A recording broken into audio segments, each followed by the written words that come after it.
নমস্কার।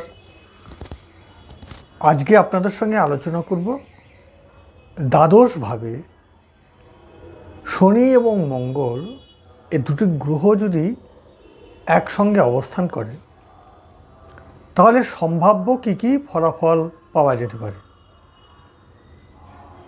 তবে একটা জিনিস আপনাদের মনে রাখতে হবে, প্রত্যেকটি ব্যক্তির ব্যক্তিগত জন্মছক বা সময় অনুযায়ী ফলাফলের তারতম্য ঘটবে।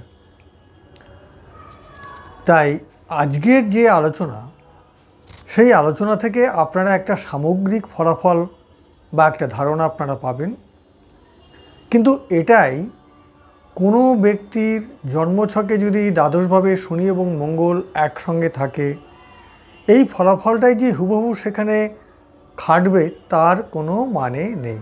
কারণ হচ্ছে দ্বাদশ ভাবটা 12টি রাশির মধ্যে যে কোনো ভাবই দ্বাদশ ভাব হতে পারে,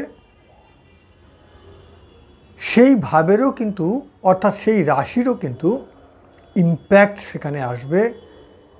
এবং শনি মঙ্গল দ্বাদশভাবে থাকলেও কারো কারো ক্ষেত্রে তাদের সঙ্গে অন্য অন্য গ্রহেরও দৃষ্টি বা সম্পর্ক তৈরি হতে পারে, তার ফলেও কিন্তু ফলাফলের যে ভিন্নতা সেটা কিন্তু আমরা দেখতে পাব। তাই আজকের আলোচনায় আমরা সামগ্রিকভাবে অর্থাৎ সাধারণভাবে যে সাধারণ ফলাফল অর্থাৎ জেনারেল যে প্রেডিকশন ফলাফলের কথা আজকে আমরা জানব। এখান থেকে আপনাদের যে ধারণা তৈরি হবে, সেই ধারণা থেকে আপনারা দ্বাদশভাবে শনি এবং মঙ্গল যদি থাকে তার বিচার করবার একটা দিশা আপনারা কিন্তু এখান থেকে পাবেন। তাহলে আলোচনা শুরু করা যাক। প্রথমে শনি এবং মঙ্গল যখন দ্বাদশভাবে একসঙ্গে থাকবে তখন কি হতে পারে? সাধারণভাবে বিবাহিত জীবনে চ্যালেঞ্জ, আর্থিক লোকসান এবং আধ্যাত্মিকতার দিকে তার একটা রুচি বা ফোকাস থাকতে পারে।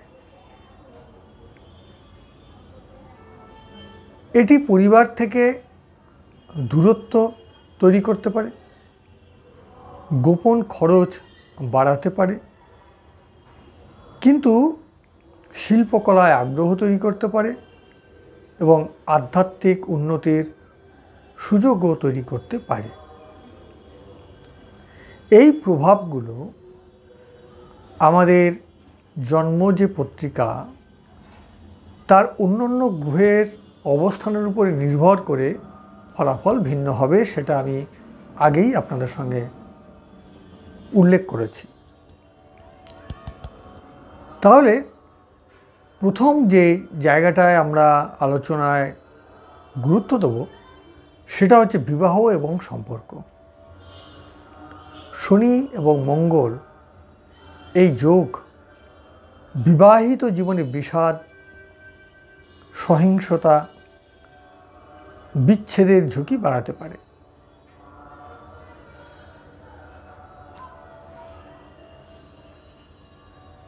বিবাহে দেরি ঘটাতে পারে,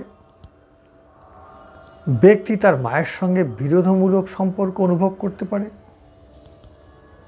এইগুলো ঘটতে পারে। দ্বিতীয়ত, আর্থিক এবং সামাজিক জীবন, এটি গোপন খরচ, আর্থিক লোকসান, ঋণের যে ঝুঁকি সেটা কিন্তু বাড়াতে পারে। ঋণে জর্জরিত হয়ে যাওয়ার মতো পরিবেশ তৈরি করতে পারে। সরকারি যে জায়গাটা সেখানে বা মহিলাদের সঙ্গে নানা কাজের মধ্যে একটা বদনাম তৈরির একটা সম্ভাবনা থাকতে পারে। সেটা কর্মক্ষেত্রে হতে পারে, নারী ঘটিত বদনাম, কিংবা সামাজিক ক্ষেত্র যেখানে এই জাতক অবস্থান করবে সেই জায়গাতে নারী ঘটিত বিষয় নিয়ে তার জীবনে একটি দুর্নাম বলুন বা বদনাম বলুন বা অপবাদ বলুন, সেটা কিন্তু হতে পারে। আধ্যাত্মিকতা এবং ব্যক্তি জীবনের উন্নতি, এটা নিয়ে আমরা আলোচনা করব।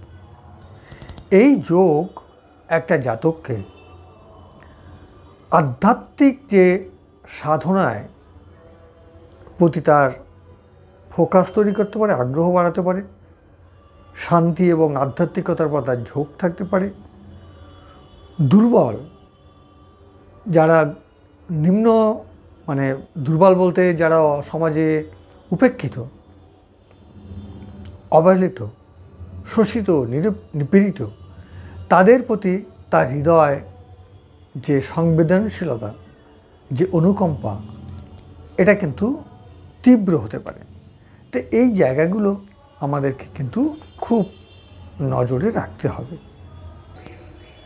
এই যে আলোচনা, এই আলোচনায় দ্বাদশ ভাব আমাদেরকে কি দেয়?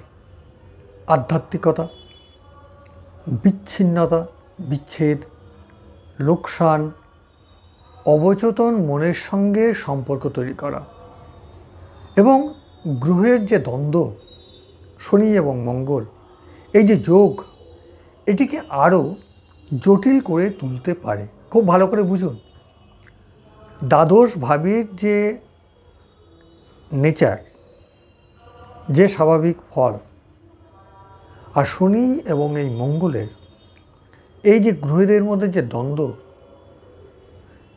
এই জায়গাগুলোকে আরও বেশি তীব্র করে তুলতে পারে।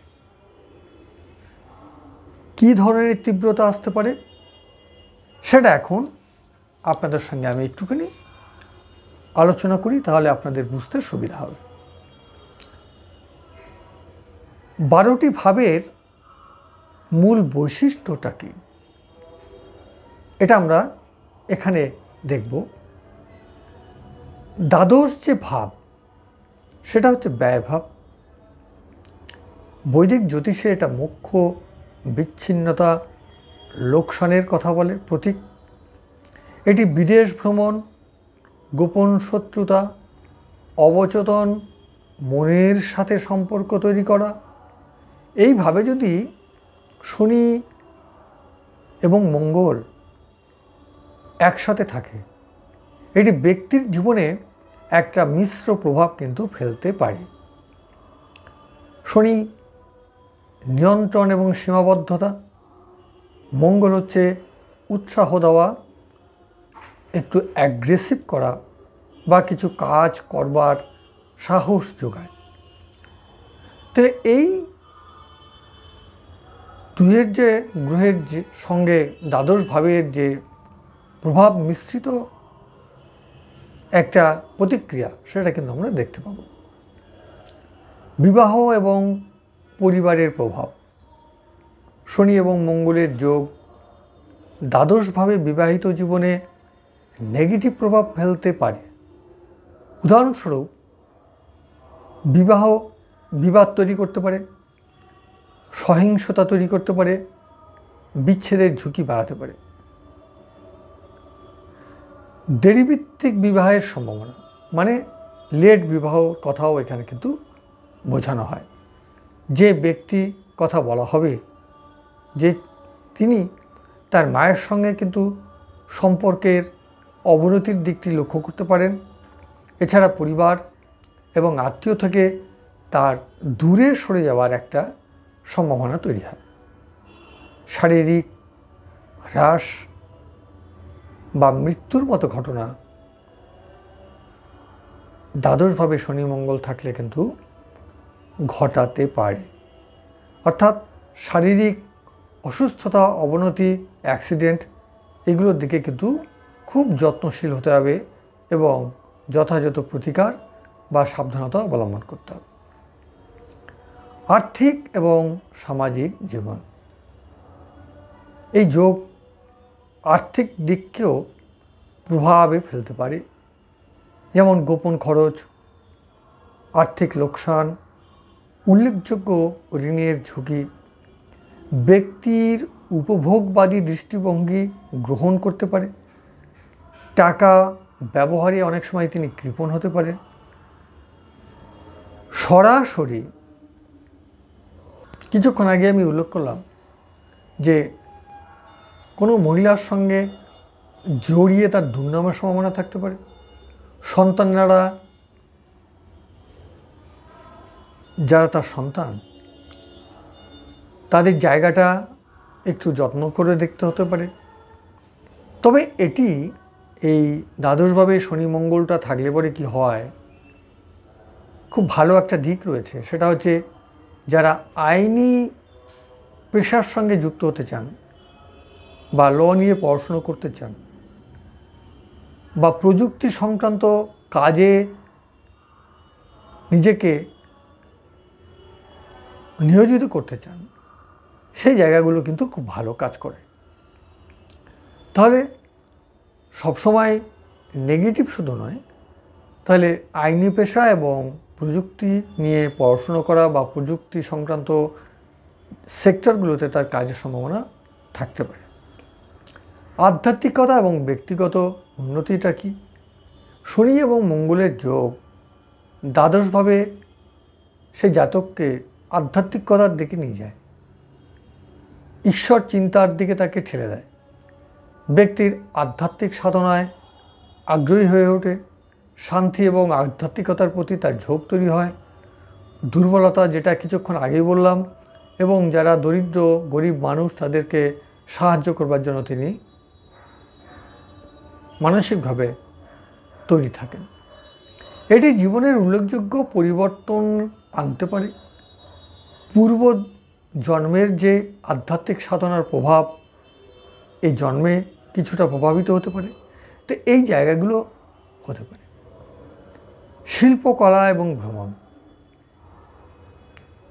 এই যোগ শিল্পকলার প্রতি আগ্রহ তৈরি করে, যেমন চলচ্চিত্র শিল্প, সাহিত্য, নৃত্য ইত্যাদি।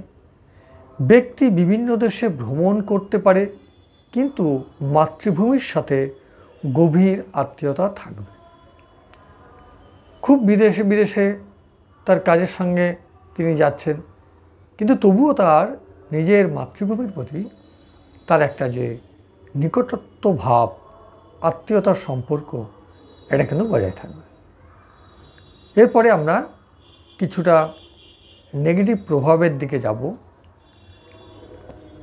এই যোগ যমযোগ হিসাবে নেই, যমযোগ।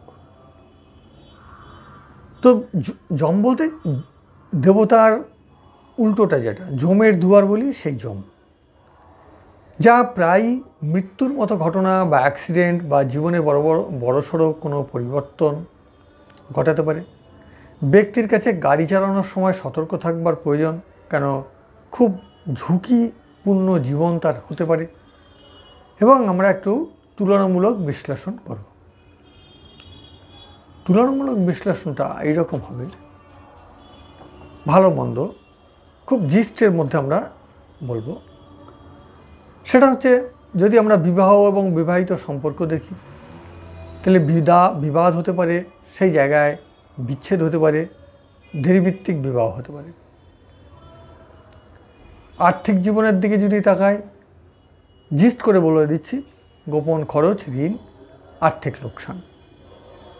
যদি পেশাদার জীবনের কথা ভাবি, তাহলে আইনি পেশা, প্রযুক্তি সংক্রান্ত কাজে দুর্নাম, সরাসরি মহিলাদের সঙ্গে নিয়ে বদনামের ব্যাপার। আধ্যাত্মিকতা, আধ্যাত্মিক ফোকাস, শান্তি, সংবেদনশীলতা, এগুলো থাকবে। ভ্রমণ এবং শিল্পকলা, অর্থাৎ শিল্পকলায় আগ্রহ, বিদেশ ভ্রমণ, এগুলো আমরা এই যোগে দ্বাদশভাবে লক্ষ্য করব। শেষে যেটা বলবো সেটা হচ্ছে, শনি এবং মঙ্গলের দ্বাদশভাবে যোগ একটি জটিল, ব্যক্তি জীবনে মিশ্র প্রভাব ফেলে, বিবাহ, আর্থিক এবং সামাজিক জীবনে একটা চ্যালেঞ্জ তৈরি করে, আধ্যাত্মিকতা, শিল্পকলার দিকে একটা রুচি তৈরি করে এবং সেখানে সফলতার পথ খুলে দেওয়ার জন্য একটা সুযোগ তৈরি করে। তাহলে আজকের বৈদিক জ্যোতিষশাস্ত্রে দ্বাদশভাবে শনি এবং মঙ্গল একসঙ্গে থাকলে পরে তার যে সম্ভাব্য ফলাফল সেটা আপনাদের সঙ্গে আলোচনা করলাম। কেমন লাগলো অবশ্যই কমেন্ট বক্সে লিখুন, আর লাইক শেয়ার অবশ্যই করুন। তাহলে আমার এই আপনাদের সঙ্গে কন্ট্যাক্ট রাখা বা থাকার যে সুযোগ, সেখানেও আমি একটু উৎসাহিত বোধ করব। আগে যেমন আমি প্রতি মঙ্গলবার, বৃহস্পতিবার এবং শনিবার ভিডিও দিতাম, এবার হয়তো সময়ের অভাবে শুধু শনিবারটাই দেব। শনিবারে যারা আমার মেম্বার নিয়েছেন তাদের জন্য শনিবারে ভিডিও থাকবে, এবং যারা আমার সাধারণ সাবস্ক্রাইবার তাদের জন্য শনিবারে ভিডিও থাকবে। একটা করে ভিডিও মোটামুটি একটু ভালো করে তৈরি করবার দেওয়ার একটা চেষ্টা করছি। সব সময় কাজের জন্য পারছি না, তাই যার যখন সুযোগ হবে আপনারা নিজের মতো করে ভিডিও দেখে নেবেন। তো আজকে এখানে রাখছি। সবাই ভালো থাকুন। জগন্নাথ আপনাদের মঙ্গল করুন, আপনাদের মনের আশা পূর্ণ হোক। ঈশ্বর আপনাদের মঙ্গল করুন।